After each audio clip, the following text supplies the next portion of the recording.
በጥባጭ ሳለ ማንጥሩ ይጠጣል ሊመክረኝ የመጣው ይሄ ደረጀ ነጋሽ የሚባለው ሊቀ ድንዙዛን ወደ ኢትዮጵያነት ተመለስ። ፕሮቴስታንቶች ለምን ክሩሴድ አደረገ ካለ ገመድ ላቀብለው ዝግጁ ነኝ። በቁም ሞታልና ነፍስ ይማር የሚል ነገር አስቀምጧል። ይሄ ሰው የእውነት ለመናገር እድሩን ማጣራት ፈልጋለሁ። በእድር ድክመት ያልተቀበረ ሰው ነው። ምናልባት ዶክተር አብይ ስልጣን ይሰጡኛል ብለህ ጓጉተህ ከሆነ መንገድ እየጠረክ ያለው ይሄ አይጠቅምም። ቦረና ድርቅ ባጋጠመው ጊዜ 2000 ኩንታል ከ8 ሚሊዮን በላይ አሰባስቤ ኮሚቴ አቋቁሜ ያድርሻለሁ። የመስታወቱ ቀዳዳ ላይ የሚያፈጥ በጣም ተራ ሰው ነው። እንደው አቶ ታዬ ትንሽ አስቆጥቶታል ንግግሩ። ምን መሰለህ ሳይወት ትንሽ ነው ይኸውልህ፣ እኔ አነጋገሬ ትንሽ ሞቅ ይላል። ብዙ ጊዜ ለሱ ቃላት መምረጥ አያስፈልግም። ሲጀመር ሃይማኖት አባት አይደለም፣ የሃይማኖት እበት ነው። ይህ ታሪክ ግልጽ ነው ለማለት ነው። ማንም ሰው ግልጽ ነው፣ ግን እሱ ያቀረበው ለማጭበርበር ነው። እንደው ዛሬ ስመለከተው ሱቲ ነው የለበሰው። ይሄ ምንድነው የሚባለው? መጋረጃ ለብሶ ነው የቀረው። እንግዲህ የሆነ በቃ ዓለማዊ ሰው በቃ አይተው ከሆነ ጾሙ ራሱ አቅም እንደኔ እንዳንተ ሙልት ያለ ነው። ከሞዓ ጋር ለማያያዝ ከፋኖ ጋር ለማያያዝ ሙከራዎችን አድርጓል። ደፍከኬን ጋፈኔ ፈርደኬን ያፈኔ ለፈኬን ሞፌስኔ ለገኬን ቦሬስኔ ዋን ኦሮሞን ውፈቱ ዋን ኦሮሞን ዱበቱ ወይ ቀብዳ ኬሳ ማፍ ነጠላ ውፈቴ ዱንካናት ቴሳ ከፒያሳ ከ4 ኪሎ ከካዛንቺስ የተፈናቀሉ ሰዎች ጋር ምጠይቃቸው ጥያቄዎች የሉም አልወጣም። ከስቱፒድ ከሆኑ ኢዲየት ከሆኑ ሰዎች ጋር አትወያይ። አክባሪዎት ተሾመ ነኝ ሊቀ ትጉሃን እኔ አሁን ሊቀ ድኩማን ነው የምለው ዘወይንዬ ሳይሆን አሜከላ የይሁዳ አንበሳ የተባለው ክርስቶስ ነው መጽሐፍ ቅዱስ ላይ። ኩዊን ኦፍ ዘ ሌፍት አለች፣ በነሐስ ወንበር ላይ ትቀመጣለች። ኮንኩባይንስ ቅምጦች አሉ። ከዛ ውጭ ደግሞ የጭንገረድ ሀሳቢው ምንድነው? እንዱ ለሚሰማው ግጥሙ ምንድነው? ኢትዮጵያ ሞታለች አይነት ዳስጣል ለኔ ሰዎች የተለያየ ትርጉም ሊሰጡት ይችላሉ። እኔ ደግሞ ዳስ አልጥልም። እኩይ ደብተራዎችና መልካም ደብተራዎች አሉ ስል ድንኳን ማለት ነው። እኚህ ሰውዬ ሊቀ ትጉሃን የሚለው ማዕረግ እንዴት አድርገው ላያቸው ላይ እንደጫኑባቸው አይገባኝም። አሁን ከዚህ ሰውዬ ጋር ስነጋገር ራሴ ፊልም አድርገው ምንድነው ምን ያህል ራሴን እንዳወረድኩ። ታዬ ከኢትዮጵያ ሕዝብ ጋር በይቅርታ ታለ።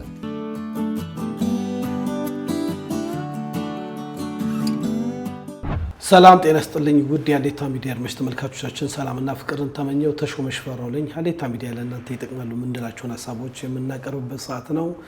ሀሌታ ሚዲያ እንግዲህ የተለያዩ ፕሮግራሞችን ላለፉት ረዘም ላለ ዓመታት የተለያዩ እንግዶችን በተለያየ አመለካከት ያላቸው ኢትዮጵያኖችም አምባሳደሮችም የሃይማኖት ሰዎችም የፖለቲካ ሰዎችም የተለያየ እሳቤ ያላቸውንም በማቅረብ ይታወቃል። ሀሌታ ሚዛኑን የጠበቀ በተለይ እናንተ አድማጮቻችንን ይጠቅማል የምንላቸው ፕሮግራሞች እንደምናቀርብ ታውቃላችሁ። ሰሞኑን እንግዲህ መምህር ታዬ ቦጋለን በአንድ ፕሮግራም ጉዳይ ሀሌታ ሚዲያ ይዛ ቀርባ ነበረ። መምህር ታዬ ቦጋለ ከአሜሪካ ከመጡ በኋላ ከሀሌታ ሚዲያ ጋር የተለያዩ ፕሮግራሞችን ቀርጸው ለሕዝብ እኛ ደርስንላቸዋል። ከዛ መሀል እንግዲህ መምህር ደረጀ ወይንም ዘወይንዬ በተመለከተ እሳቸው ቀድሞ መምህሩ ደረጀ በሰጡት ጉዳይ ላይ ከፕሮግራሙ አንዳንዷ ክፍል አድርገው መምህር ታዬ ቦጋለ የተናገሩት ጉዳይ ነበረ። ይሁንና እንግዲህ ለዛ መልስ በሚመስል ወይንም ነው ለማለት ይቻላል መምህር ደረጀ ዘወይንዬ በራሳቸው ዩቲዩብ ቻናል ላይ ሚሊዮነር ጳጳስ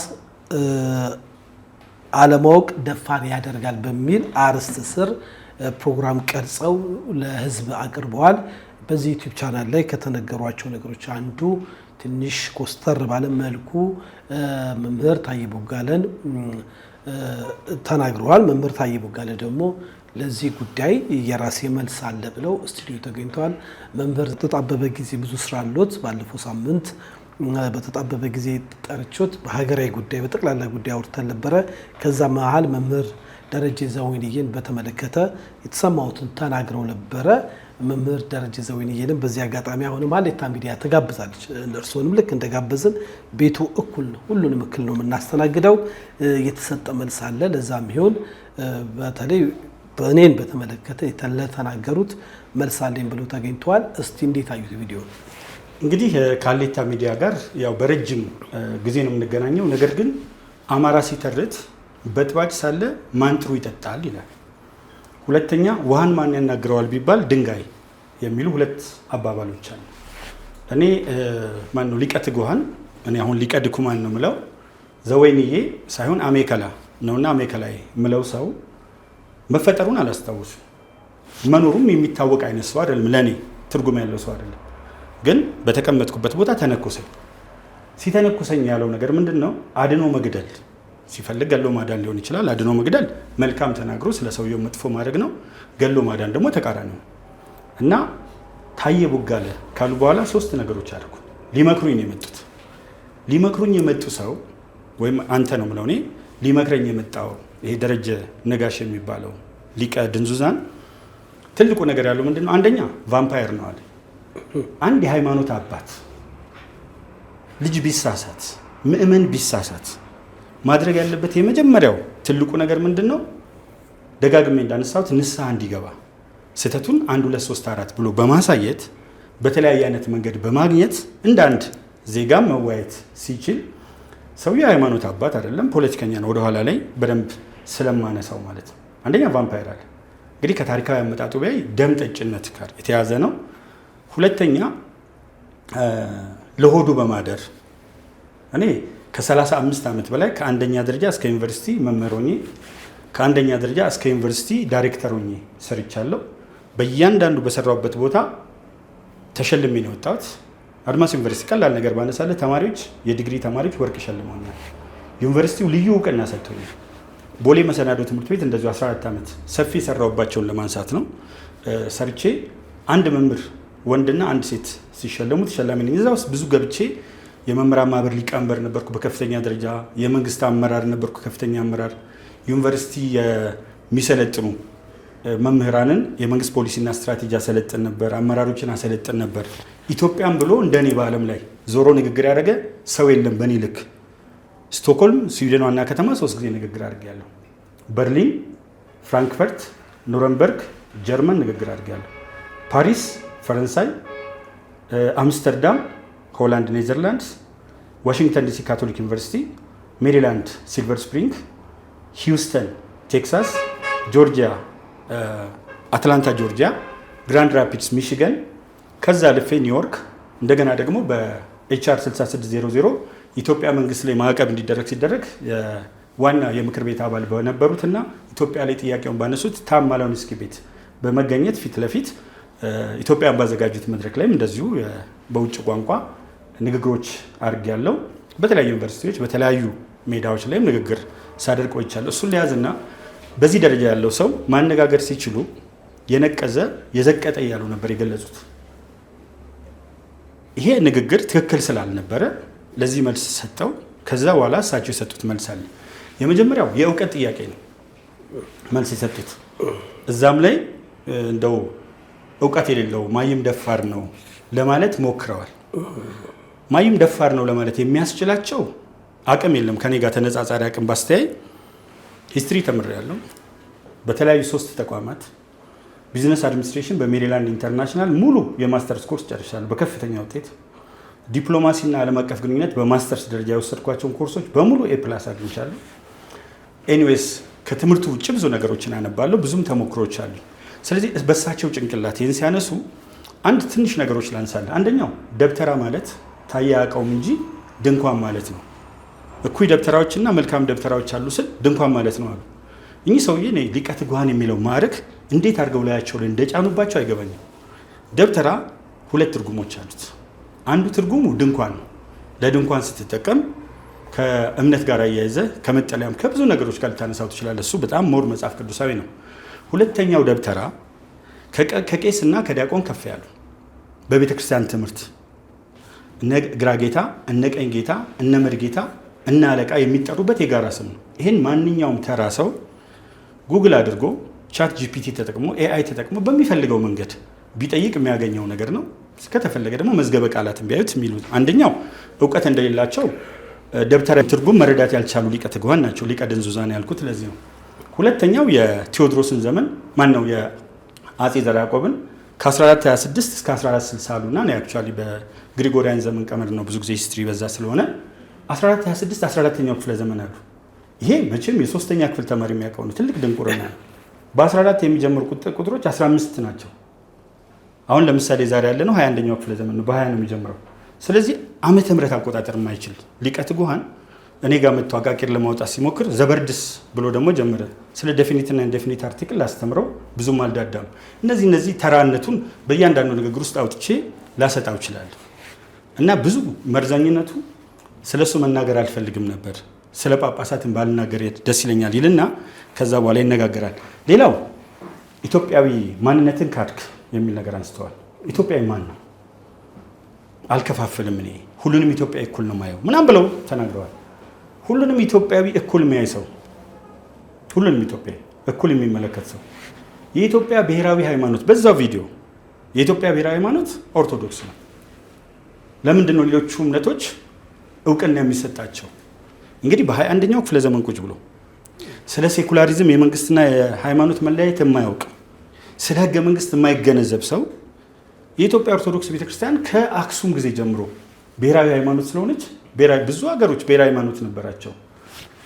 ካፒታሊዝም እያደገ ዴሞክራሲ እያደገ ሲመጣ ግን ተተውታል። አሁንም ብሔራዊ ሃይማኖት ይኑር ብሎ የሚታገል ሰው የመስቀል አደባባይ ተወሰደባት ከቤተ ክርስቲያን ምናምን። አደባባይ የማን ነበር? አብዮት አደባባይ ተብሎ ነበር በደርግ ጊዜ። አሁን የመስቀል አደባባይ ላይ መስቀል በዓል ይከበራል። የመስቀል አደባባይ ላይ የአላፋት ዝማሬ ተካሂዷል። ስለዚህ ወደዛ ውስጥ ገብቼ ልናገር ብል ይሄ ሰውዬ መናገር ካለበት ደርግ ነበረ። ደርግ አቡነ ቴዎፍሎስን ገደላቸው። የኢትዮጵያ ኦርቶዶክስ ተዋሕዶ ፓትርያርክ ቤተ ክርስቲያን አዳሪ ናት አለ። የኢሰፓ አባላት በሙሉ ልጆቻቸውን ክርስትና ማስነሳት እንደማይችሉ መምህር ስለነበርኩ በደርግ ዘመን ጥንቅቅ አድርጌ ያውቀዋለሁ። በአደባባይ ላይ ሰዎች የሚረሸኑበትን ጊዜ አላየው። ህወሓት መጣ። ህወሓት ሲመጣ የኢትዮጵያ ኦርቶዶክስ ተዋሕዶ ቤተክርስቲያን ፓትርያርክ የነበሩትን አቡነ መርቆሬዎስን አባረረ። የስደት ሲኖዶስና የሀገሩ ሲኖዶስ ተፈጠረ። ሲኖዶስ ሁለት ቦታ፣ ክርስቲያኖች ሁለት ቦታ ተከፈሉ። ደርግ ወርሷት የነበረውን አድሃሪ ናት ብሏት ወርሷት የነበረውን አጠቃላይ ይዞታዎቿን ህወሓት አስቀጠለ። ብልጽግና ሲመጣ ደግሞ ሲኖዶሶችን አስታረቀ። ለቤተ ክርስቲያን ለቅዱስ ሲኖዶሱ ወይም ደግሞ ለቤተ ክህነት ህንፃ ሰርቶ ሰጠ። የተወሰኑ ነገሮችን አስመለሰ። እስልምና፣ ፕሮቴስታንት፣ ካቶሊክ፣ የውሃ ምስክር፣ ሐዋርያት፣ ሰባት ቀን አድቬንቲስት ወዘተርፈ ካላቸው የኦርቶዶክስ ቤተክርስቲያን አዲስ አበባ የያዘችው ይዞታ 3 እጥፍ ይበልጣል። ስለዚህ ይሄ መንግስት 8 ሚሊዮን ብር መድቦ የመስቀል በዓል አስከበረ። ልውቅ ሰው የሚችልበት ከቤተክርስቲያን አኳያ እኩል ለምን አመለከ ዋቄፈና ለምን ተከበረ ካለ መሰቀል ይችላል። ፕሮቴስታንቶች ለምን ክሩሴድ አደረገ ካለ ገመድ ላቀብለው ዝግጁ ነኝ። እስልምና ኢድ ለምን አከበረ ካለ ላቀብለው ዝግጁ ነኝ። የጋራ አደባባያችን ነው፣ የጋራ ሀገር ነው። ስለዚህ ሀገራችን የጋራ ናትና ከዚህ አንጻር ኢትዮጵያዊነትን ክደሃል ሲል የትኛውን ኢትዮጵያዊነት ነው የካድኩት? ኢትዮጵያዊነት ለሱ ምን ማለት ነው? አንደኛ ኢትዮጵያዊነት የሚገለጸው በህዝብ ነው። እዚህ ጋር ትታይ ወደ ኢትዮጵያዊነት ተመለስ የሚል ጥያቄ አንስቷል እና እኔ ልጠይቅ የፈለኩት ኢትዮጵያዊነትን ክደሃል ወይ? ወደ ኢትዮጵያዊነት መመለስ ማለት ምን ማለት ነው? ራሱ ኢትዮጵያዊስ ማን ነው? አያይዘ መልስ። እንግዲህ ኢትዮጵያዊ ኦርቶዶክስ ተዋሕዶ የኢትዮጵያ ቤተክርስቲያን መሆን አለባት፣ ማን ብሔራዊ ሃይማኖት መሆን አለባት ሲል የድሮውን ነገር እያነሳልኝ ነው። እደግመዋለሁ። የቁራ ሀገሩ፣ የወፍ ሀገሩ ዋርካ፣ የሙስሊም ሀገሩ መካ እያለኝ ነው። እሱ ኢትዮጵያዊ የሚላቸው በድሮ አስተሳሰብ ውስጥ አንዱም ነርቮን የነቀለው ይሄ ነው። የድሮ አስተሳሰብና የአሁኑ አስተሳሰብ ይለያያል በመላው ዓለም ላይ። የኢትዮጵያ የተለየ ነው ብዬ አይደለም የማቀርበው። ስለዚህ ኢትዮጵያዊነቴን ሲጠይቅ አንደኛ ዜግነት ጠይቅ ቀይሬ አላውቅም። ዜግነት ጠይቄም አላውቅም። እሱ ጥርጣሬ እኮ ኖሮብኝ ነው። አሜሪካ ቆይተህ ስለመጣ ያው ዜግነት ስትቀይር መጽሐፍ ቅዱስ ይዘህ ወይ ቁራን ይዘህ ምለን ነው አይደለ? ለዛ ሀገር ዜግነትን እና ድንገት እኔ ያላየሁት መረጃ ካለ ብዬ ነው ዜግነት ኢትዮጵያዊነት ያልኩ። ጥሩ ጥያቄ ነው። ከሱ በላይ ኢትዮጵያዊ ነኝ ማወዳደር ቢቻል አንደኛ ህገ መንግስት ማነው ሀገር የምትባለው ነገር በ4 ኤሌመንቶች ውስጥ ነው ያለችው። ህዝብ ነው። እዛው ጋር ያይዞ ህዝብን ካድክ ብሏል። የትኛውን ህዝብ ነው የካድኩት? ህዝብን ካደ ካለ ህዝብን የካድኩበትን መረጃ ማውጣት ነው። ቪዲዮ እውቀት ካለው ስንት ቪዲዮ ሲያቀናብር ነበር ህዝብ የተካደበትን። ሁለተኛው ሀገር ማለት ዳር ድንበር ነው። ለዳር ድንበራችን ደግሞ እስከ አሰብ ድረስ ታሪካዊ መረጃዎችን እያወጣው የተባበሩት መንግስታት ድርጅት በ326ኛው ሪዞሉሽን ላይ ንዑስ አንቀጽ 5 ወደቦችን ለኢትዮጵያ የሰጠ ነው ብዬ እስከ ወደብ የምጠይቅ ነኝ። ኢትዮጵያዊ ስለሆንኩ ህወሓት ባደረገ ወረራ ኢትዮጵያን ለማፈራረስ ያደረገው ወረራ ላይ ቆቦና ዛሬማ ግንባር በ300 ሜትር ርቀትና በተኩስ መካከል ገብቻለሁ። ኢትዮጵያዊ ስለሆንኩ 2 የቦርና ልጆች ጋር ጓደኞቼ ጋር በመሆን 12 ሰንጋ ይዤ አቅርቤያለሁ ለሰራዊቱ። ኢትዮጵያዊ ስለሆንኩ ቦረና ድርቅ ባጋጠመው ጊዜ 2000 ኩንታል ከ8 ሚሊዮን በላይ አሰባስቤ ኮሚቴ አቋቁሜ አድርሻለሁ። ኢትዮጵያዊ ስለሆንኩ አውስትራሊያ የሚኖሩ የቦረና ልጆች ያስተባበሯቸው ሰዎች ዳይሬክት ለእኔ ገንዘብ ልከው እራስህ ገዝተህ አቅርብ ሲባል በኮሚቴ ለቦረና ድጋሚ ደግሞ አቅርቤያለሁ። አፋር ሄጄ ዱቄት ለአፋር ህዝብ በተፈናቀለበት ጊዜ አድርሻለሁ። ኢትዮጵያዊ ስለሆንኩ ለአማራ ለተፈናቀሉ ሰዎች 7700 ቱታ አድርሻለሁ። ኢትዮጵያዊ ስለሆንኩ ከሸዋ ልማት ማህበር ከጻፍኩት መጽሐፍ እና ለበርካታ ከዩኒቨርሲቲ ለተፈናቀሉ ተማሪዎች ይህን አደረግኩ ብል ማዕት መናገር እችላለሁ። ኢትዮጵያዊ ስለሆንኩ በትርፍ ሰዓት ሁልጊዜ ቅዳሜ በትልቅ አዳራሽ ውስጥ 4 ሰዓት ተማሪዎቼ ለቀን ተማሪዎች ለማታ ተማሪዎች 3 ሰዓት በዓል ከሌለ ሁሉም ቅዳሜ ለተማሪዎች የተሰጠ ነው። ስለዚህ ኢትዮጵያዊነቴን እሱ ሊጠይቅ አይችልም። ፓስፖርት ኢትዮጵያዊ የሚባል ፓስፖርት አለ። ፋይዳ የሚባል መታወቂያ አለኝ ኢትዮጵያዊነቴን የሚገልጽ። ስለዚህ ኢትዮጵያዊነቴን መጠየቅ ብቻ አይደለም ኢትዮጵያዊ ማን ነው የሚለውም ላይ እኔ በዝርዝር አልሄድበትም። ግን እስቲ ያምጣ ከኢትዮጵያ ህዝብ ጋር ተጣልታል። ከየትኛው የኢትዮጵያ ህዝብ ጋር? የኢትዮጵያ ህዝብ ማለት እንግዲህ ሶማሌ ነው። ምን ያጣለዋል ከኔ ጋር? የኢትዮጵያ ህዝብ አፋር ነው። አፋር ከኔ ጋር ምን ያጣለዋል? ኦሮሞ ከኔ ጋር ምን ያጣለዋል? አማራ ብትሄድ እንግዲህ ሰውየው አማራ ይመስለኛል። አማራ ብትሄድ ለአማራ ህዝብ ታዳላለህ የሚል ነው እያንዳንዱ ወቀሳ። ሰው ስለ ኢትዮጵያዊነቴ ሊጠይቀኝ አይችልም። ሌላው የአፄ ቴዎድሮስን ቤተ መጻሕፍት ያነሳዋል ከእውቀት ጋር። ስለ አፄ ቴዎድሮስ ቤተ መጻሕፍት ሳነሳ ዘርዓ ያዕቆብ ወዘተርፈ አለኝ። ዘርዓ ያዕቆብ ታዋቂ ፈላስፋ ናቸው።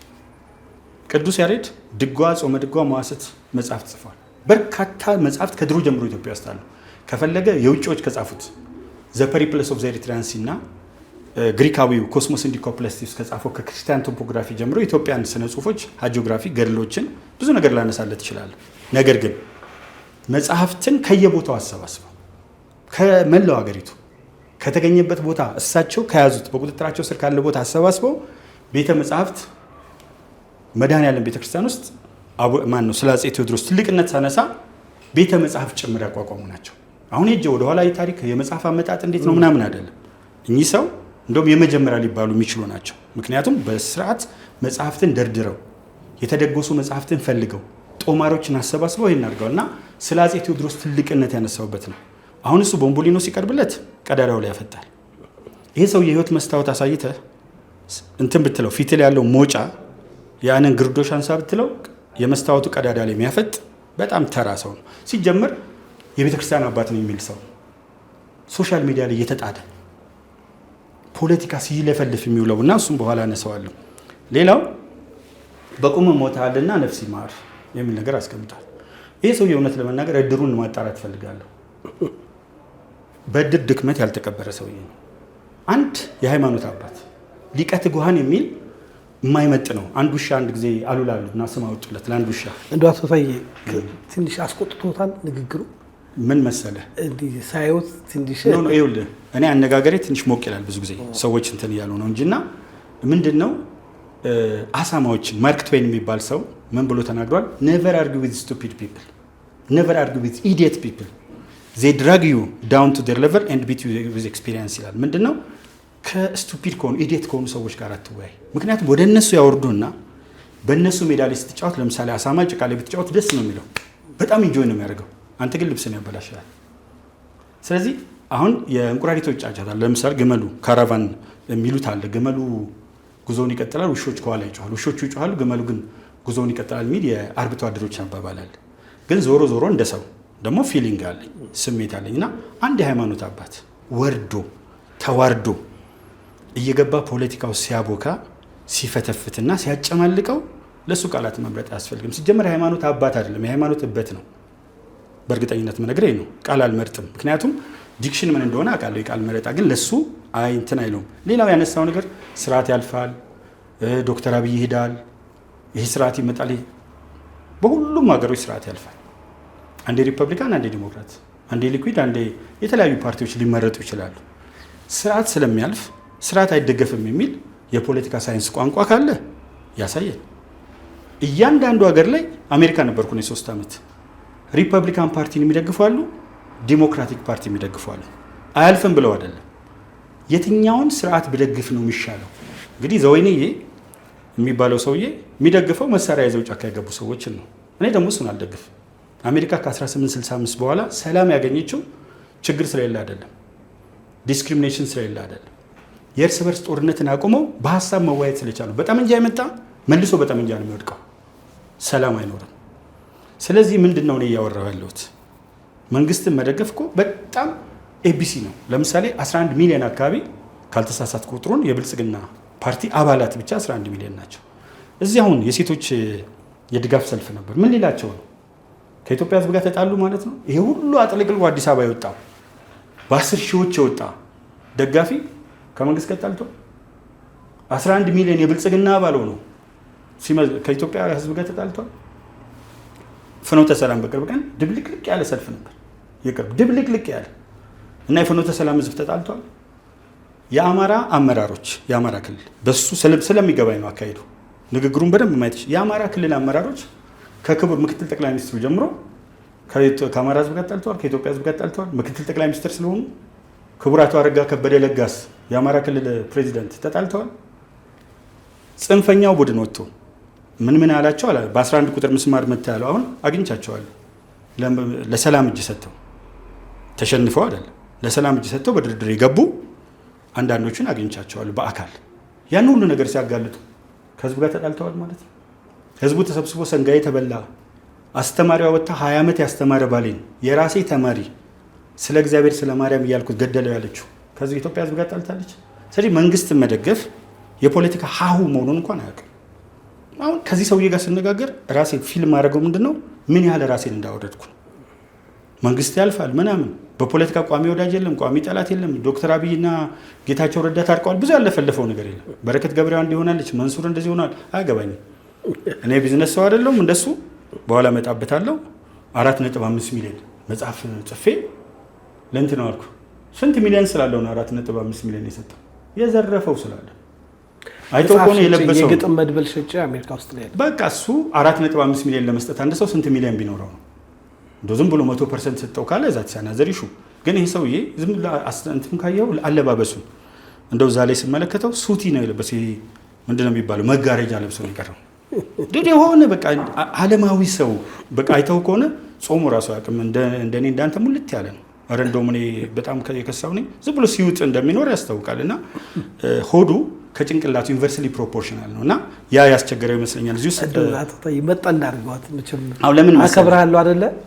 ያው እኔ ምን መሰለህ እንደው በቃ ንግግሩ ላይ ተገቢው መልስ እንደው አንድ ተናድርክ ይሰማኛል። ዩ አር ራይት። ግን ያው ብዙ አክባሪ ስላለ ብዬ ነው። ልክ ነው። ትሪት ፒፕል እንዲህ ብሎኛል፣ እንዲህ ያለው ይሄ ነው፣ እንዲህ ያለው እንዲህ ነው ብሎ መልስ መስጠት። ምን መሰለህ በዚህ አጋጣሚ ከትልቅ ይቅርታ ጋር ተወታየ የምናከብር መምህር ደረጃ ዘውንዬ ለአንተም እድሉ ክፍት ነው። ባለፈውም ብያለሁ። ሀሌታ ሚዲያ ያለ ማንም የማንም አይደለም፣ የእርሶም ነው። የእርሶንም መልስ በዚሁ መልኩ እናስተናግዳለን። በራሱ ዩቲዩብ ብቻ ሳይሆን ይኸው ዓለም እያየን ጋብዞታለን። የተሰማውትን ስሜት በነፃነት ይቀጥሉ። አቶ ታይ ይቀጥሉ። ትሪት ፒፕል አዝ ኤ ትሪት ዩ ይላል። ሰዎችን የኔ ህግ ሰዎችን በሚቀርቡ መልክ ሲያከብሩኝ አከብራለሁ፣ ሲያቀሉኝ ደግሞ አቀላለሁ። ለዚህ እኮ ነው ክርስቶስ በጣም ተናዶ እናንተ የፉኝት ልጆች ከሚመጣው የፉኝት ልጆች ነው ያለው እንግዲህ የተሰቀለላቸው። እና አንዳንድ ጊዜ እሱ ነው። ሌላው ያነሳው ነገር ሞአንበሳ ዘምነገደ ይሁዳ ሲባል አለና ሌላ ትንታኔ ሰጠ።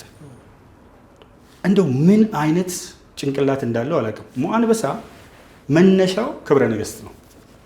በፈለገ ሰፊት የታሪክ ምርምር ያደርጉና ኢሜሪተስ በጣም በርካታ ፕሮፌሰሮች ለምሳሌ ኤንሸንት ኤንድ ሜዲቫል ሂስትሪ ኦፍ ኢትዮጵያን የጻፉት ፕሮፌሰር ሰርገዋ ብለስላሴን ጀምሮ ቸርች ኤንድ ስቴትስ የጻፉት ፕሮፌሰር ታደሰ ታምራት ወዘተርፈ ውስጥ በዛም ዙሪያ ያጠኑ ሰዎች ክብረ ነገስት ላይ ነው። ክብረ ነገስት ደግሞ ሰለሞናውያን ነገስታት እንዴት እንደመጡ የሚያትት የአፈ ታሪኮች ቅንብር ሲሆን ክብረ ነገስት ላይ ማንም ሰው የዘር ሐረጉን ከእስራኤሉ ንጉሥ ሰሎሞን ማለት ይቻላል ሰሎሞንና ከኢትዮጵያዊቷ ንግስተ ሳባ ከተወለደው ቀዳማዊ ምኒልክ የዘር ሐረጉን ካላገናኘ የኢትዮጵያ ንጉስ መሆን አይችልም።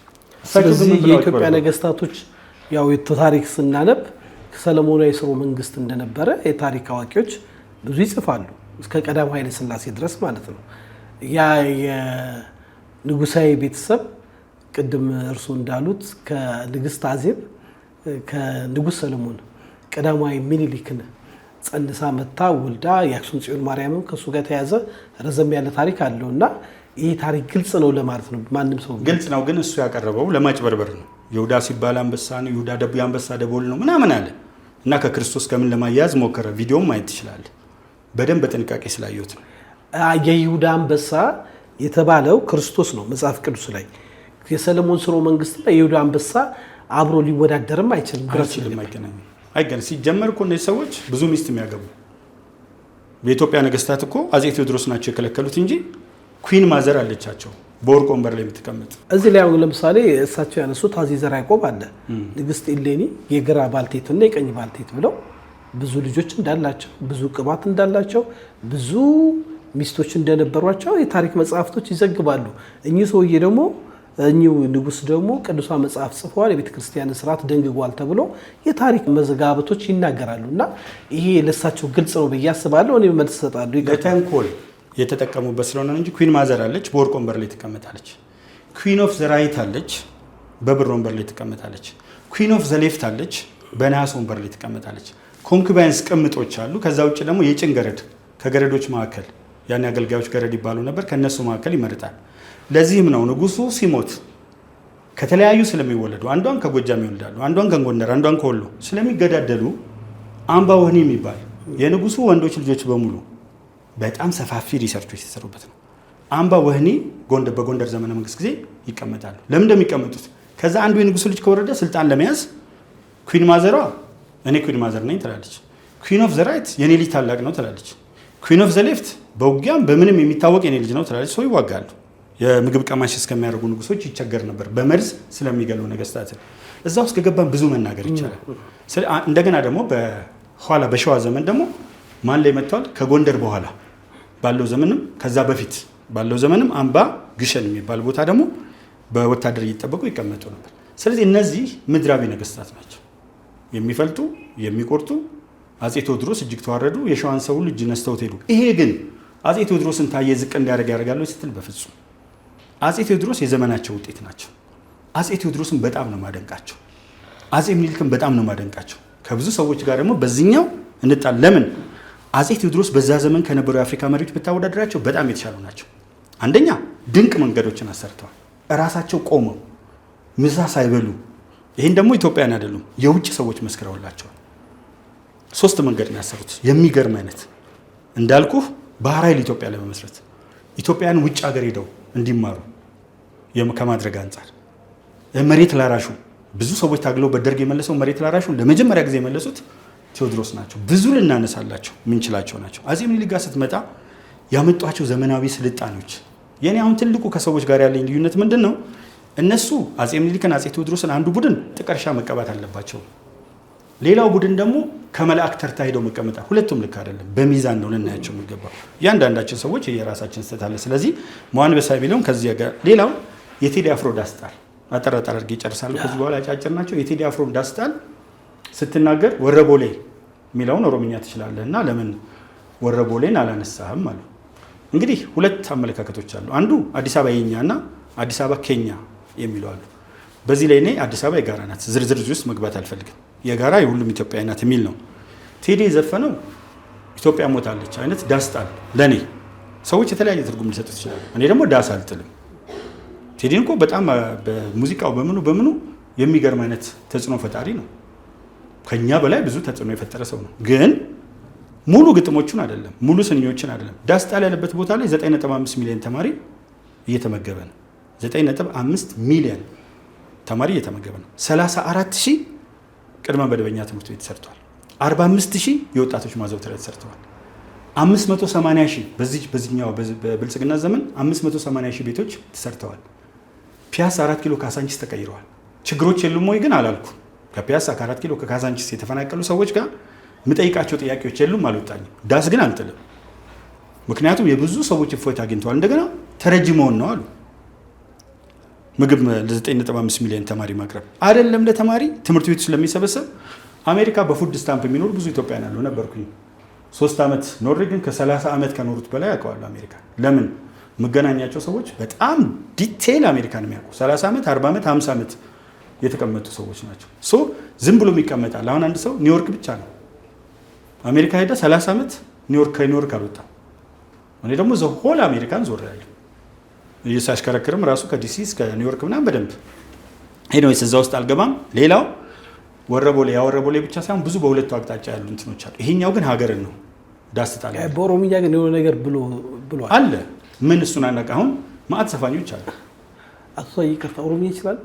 ኦሮምኛ እኔ አልችልም ልበል፣ እንደው ዝም ብዬ አልችልም ልበልና ኦሮሞ አባቄ ቀይሳቱን ወልጌ ዱኩብኒ ገራቻ ማሊፍ ሲቲቀ ደፍቀኬን ጋፈኔ ፈርደኬን ያፈኔ ለፈኬን ሞፌስኔ ለገኬን ቦሬስኔ ዋን ኦሮሞን ኡፈቱ ዋን ኦሮሞን ዱበቱ ወይቀብዳ ኬሳ ማፍ ነጠላ ኡፈቴ ዱንካና ቴቴሳ የሬች ኦሮሞማ ቡርቃና ዳንሰፎ ወልጌኝ ኦሮሞታ ሲቲን ቶሌሚቲ ደንደይ ማልጎታ ሜ አብጆሚ ሚልኮምኔ ሮቢን ጉቢንትሩ ሲቻከከለሳት ኦሮሞ ፎሮሞማን ገድጫብሱን እንጅሩ ማለት ይችላልው።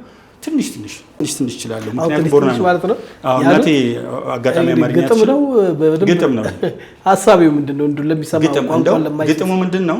ለምሳሌ ፈካቲኮ ዲገኮ ኩተቱ ilmafira ኢኒሲ ኬሳ ጅሩ አንሃደኮ ኬሳ ስጅራ መቃተኮ አንድ ስም ጠርተን መቃተኮን ሰመምኔ መቃተኮ እንዳነሚ በአንድ ስም ተመተን በአንድ ስም ሞተን እና ያንተ ህመም የኔ ህመም ነው የሚል አለ። እንደዚህ አይነት እንትኖች አሉ። መቃተኮ ሰመምኔ መቃተኮ ዳነምኔ ዲቤ ከነድ ኩባ ኩቀማ ከስነን ሃዳ አሪንኪ አሪኮቲ ነው ጠላ ነው አዳ አቲ ቦኛም ቦይራ አቲ ጨብናን ጨቤራ አኒስ ኢትዮጵያ ፍጀዴ ጀረኘ ኮ ደቤራ ሜ አስነቲ መጠኒ ሀርከን ራከ ወዱ ዳህና ለጴኮራ ዱጋ ኮ ደገፈዱ እኒ ከለሳ ደርቤራ ቶኮ ተናቀጠሌ ኑወሊፍ ዲናሚቲ ኑወሊፍ ዲጋመሌ እኛ ጠላቶች አይደለንም ደምነን እንጂ አየ የሚል አይነት መልእክት ነው። ይሄኛው የለታቀናያ ጋር ግጥሞች ናቸው። ኤኒዌይስ ግን ትንሽ ሞክራለሁ። ትንሽ ሰላምታ የሚያካም ፈያት ማለት ይችላል። ከዛ አልፍ ያልችል ምንም እንትን አይደለም እየተለማመድኩ ነው። ግን በዚህ አጋጣሚ ሌላው እንግዲህ ከዚህ በኋላ ላይድም የቤተ ክርስቲያን አባቶች ጋር የተናገሩት ንግግር ነበር እና ቅዱስ ሲኖዶሱ እዚህ ጋር በጣም አጽንኦት ብሰጠው ደስ የሚለኝ ቅዱስ ሲኖዶሱ መሰብሰብ ያለበት በእነዚህ አጀንዳዎች ነበር አሉ። እኚህ ሰውዬ ስለ ቤተ ክርስቲያን አውቃለሁ ይላሉ። ቅዱስ ሲኖዶስ ማለት በኢትዮጵያ ኦርቶዶክስ ተዋሕዶ አስተምህሮ መሰረት በመንፈስ ቅዱስ የተሾመው ሲኖዶስ ደግሞ 4 አይና ሊባሉ የሚችሉ ጳጳሳትና ኤጲስቆጶሳት ያሉበት ትልቅ ሲኖዶስ ነው። በአብዛኛው ጳጳሳት ያሉበት ግዙፍ ሲኖዶስ ነው። የኦርቶዶክስን ቀኖና ዶግማ ብዙ ጊዜ አይሻሻልም፣ ግን ቀኖናዎቹን በየጊዜው የሚያሻሽል ትልቅ ነው። መንፈስ ቅዱስ የሾመው ተብሎ ነው የሚወሰደው። ለቅዱስ ሲኖዶሱ አጀንዳ ሊሰጡት ፈለጉና አጀንዳው መሆን ያለበት ባልናገር ደስ ይለኝ ነበር ብለው ስለ ኢትዮጵያ ኦርቶዶክስ ብሔራዊ ሃይማኖትነት ቢወያይ። ሲኖዶስ እኮ ሙስሊምን ከክርስቲያን ጋር ለማጋጨት ከወንጌላውያን ጋር ለማጋጨት ይቆም አይደለም። አንዱ መወያየት የነበረበት አጀንዳ ብለው የገለጹት የኢትዮጵያ ብሔራዊ ሃይማኖት ኦርቶዶክስ ተዋሕዶ መሆን ነበረበት። አሁን ይሄ ሰውዬ 21ኛው ክፍለ ዘመን የሚኖር ነው ወይስ ድንገት መካከለኛው ዘመን ላይ ሃይበርኔሽን? የኢትዮጵያ ሃይማኖት ጉባኤ የሚባል አለ።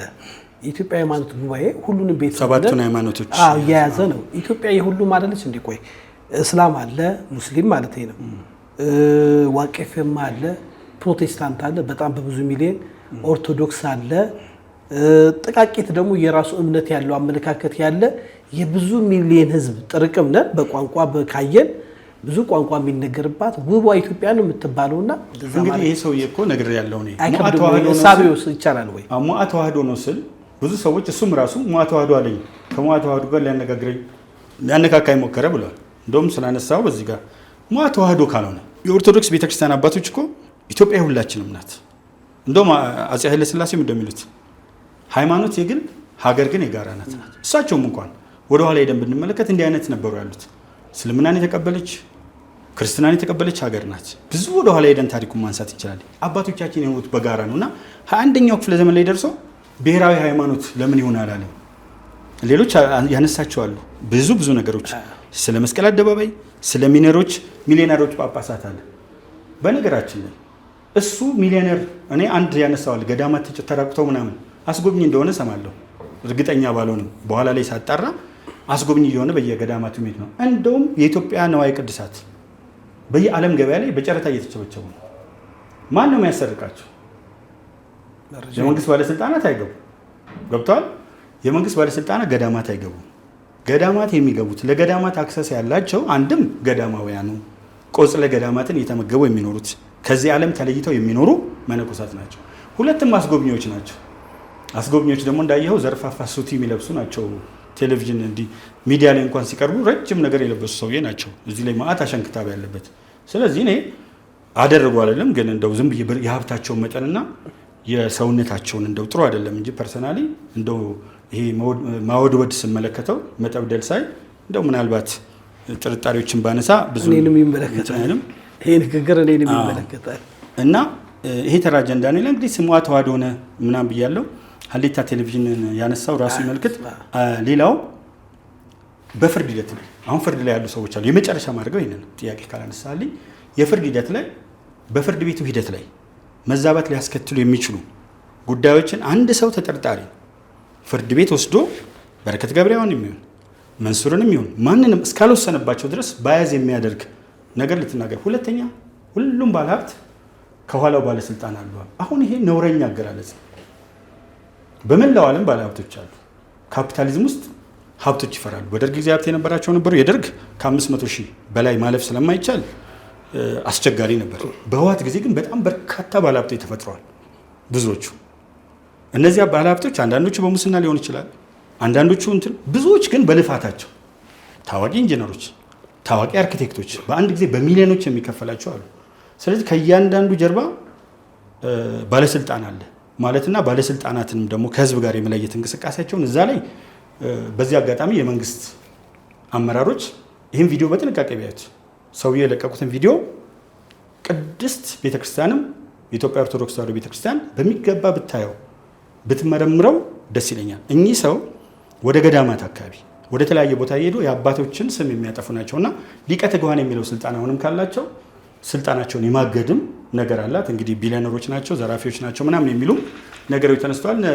አቡነ ፋኑኤልንም ሌሎች ብዙ የተናገሯቸው አሉ። እንግዲህ ድሮ 3 ሚሊዮን የሚያወጣ ቤት ዛሬ 326 ሚሊዮን ሊያወጣ ይችላልና ድሮ የተሰራ ቤት አንስተው ብዙ ያሏቸው አሉ። ኤኒዌይስ እዛ ውስጥ ሞር የማይመለከተኝ ጉዳይ ውስጥ አልገባም። ግን ቤተክርስቲያኗ የመንግስት አካላትም የዚህን ሰውዬ እንቅስቃሴ እኔ ስለ መዋ ተዋሕዶ ተናግሬያለሁ። እስከታች መዋቅር ዘርግቶ ሀገር ለማፍረስ እንዴት እንደሚሰራ ፋኖ የሚባለው ቡድን ጭምር የኛ ነው ብለዋል በአደባባይ ወጥተው መዋ ተዋሕዶች። ይሄ ሰውዬ ደግሞ ንግግሩም ሆነ እያንዳንዱ ነገር መንግስትና ህዝብን የሚለይ በጣም አደገኛ የሆኑ መርዞች ስላሉት የህግ ሰዎች አቃቤ ህግ በጥንቃቄ ይህን ጉዳይ እንድታዩት በዚህ አጋጣሚ በኢትዮጵያ ህዝብ ስም አደራ እላለሁ። እንዲህ አይነት አባት ተብዬዎች ናቸው ችግር የሚፈጥሩትና አደራ ምለው ቪዲዮውን በደንብ ይመልከቱት፣ በደንብ አድርገው ሴቭ አድርገው የያዙት። አቃቤ ህግ ክስ እንዲመሰርት በዚህ አጋጣሚ አቃቤ ህግ ማስጠበቅ ስለሆነ ስራው የተነሱት ብዙ ነጥቦች አሉ። ህዝብን ከህዝብ የሚያናክሱ፣ ሃይማኖትን ከሃይማኖት የሚያናክሱና እዛ ላይ ጥንቃቄ እንዲደረግ አደራ እላለሁ። በመጨረሻ ብልጽግና በኢትዮጵያ ርዕሳችን ባይሆንም ከፍተኛ ለውጥ አምጥቷል። እኔ ስለዚህ ወጥሬ ደግፈዋለሁ። ይህንን በዚህ አጋጣሚ ወይንዬ እንዲያውቁት ነው። በመላው ዓለም ፓርቲዎችን የሚደግፉ የሚቃወሙ ሰዎች አሉ። እሳቸው ጦረኞችን እንደሚደግፉ ስለሚያስታውቅ አስፈላጊ ከሆነ አውጥቼ ከእያንዳንዱ ቪዲዮቸው ማሳየት እችላለሁ። የባንክ አካውንት ደርድሯል ነው አንድ አይበቃውም። ይሄ እኔ ዩቲዩብ የለኝም፣ ይህ መናገር ስላለብኝ ቲክቶክ ገንዘብ ማገኝበት ቲክቶክ የለም። ምንም አይነት ሶሻል ሚዲያ ገንዘብ ማገኝበት የለም። ግን እንደው አንድ ባንክ አካውንት አይበቃም።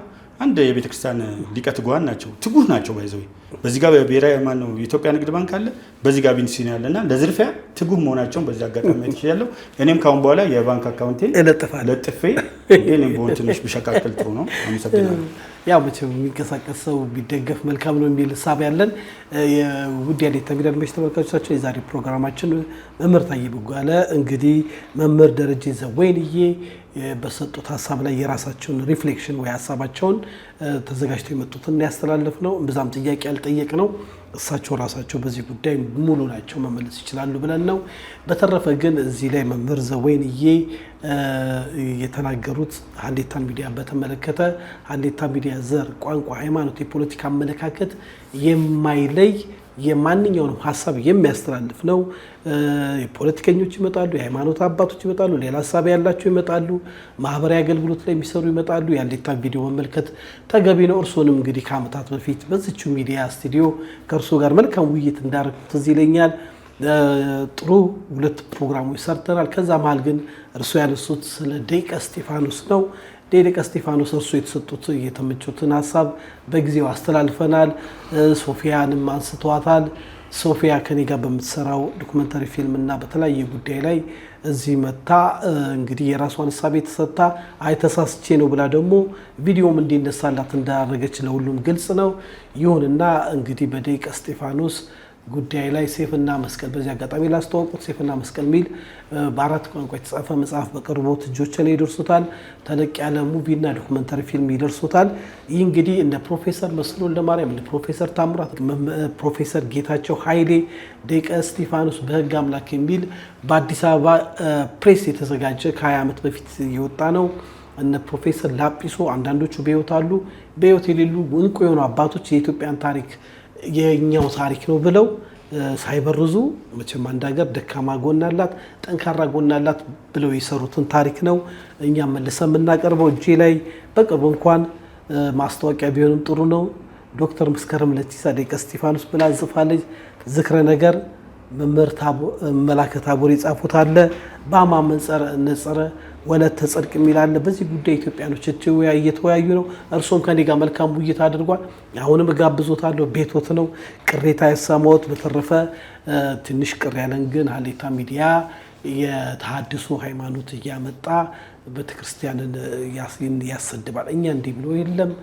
የፈለገ አመለካከት ያለው እዚህ ጋር እኮ የባህታ ቤተክርስቲያን አስተዳደር የሆነው አባት እኮ ሊቀ ጳጳስ መልካም ትምህርት አስተምሮናል። ሙስሊሞች አምጥተናል። ሀሌታ ሚዲያ ነፃ ሚዲያ ነው። በዚህ አጋጣሚ ይህንን ይወቁ። እርሶንም ደግሞ በክብር ጠርተን የሚሰማዎትን በፍጹም ነፃነት መምህር ቦጋለ እንዳስተላልፉ ለማስተላለፍ የኛ ፈቃደኛ ነው። ስልኩን እደውልዎታለሁ። በተረፈ አክባሪዎት ተሾመ ነኝ። የዛሬው ፕሮግራማችን ሰብስክራይብ፣ ላይክ፣ ሼር፣ ኮሜንት አድርጉ። መልሳቸው የመምህር ታዬ ይህን ይመስላል። ሀሳብ አስተያየት ካለ ስክሪኑ ላይ በሚሄድ አድራሻ አድርሱን። ሻሎም